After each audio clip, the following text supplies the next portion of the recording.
Siliguri main শহর থেকে মাত্র 10 থেকে 12 কিলোমিটারের মধ্যেই কিন্তু এই গ্রামটি রয়েছে। বন্যপ্রাণ সংরক্ষণ এবং পরিবেশগত বিভিন্ন আইনি জটিলতার জন্য কিন্তু এখনও এখানে তেমনভাবে পর্যটকদের প্রবেশ করতে দেওয়া হয় না, প্রায় নিষেধ বললেই চলে।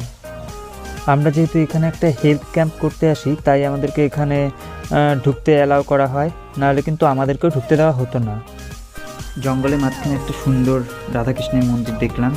এরপরে আমরা ধীরে ধীরে গ্রামের মধ্যে এগিয়ে যাচ্ছি। মাত্র 100 থেকে 150 ঘর পরিবারই রয়েছে এই গ্রামটির মধ্যে, এবং বেশিরভাগ গ্রামবাসী কিন্তু এখানকার নেপালি জনগোষ্ঠীর অন্তর্গত। এখানকার কিছু বাড়ি ইট পাথরে তৈরি হলেও বেশিরভাগ বাড়ি কিন্তু কাঠের তৈরি। বাড়িগুলো সুন্দর উজ্জ্বল রঙে রং করা, দেখে একদম চোখ জুড়িয়ে যায়। একটা শিশু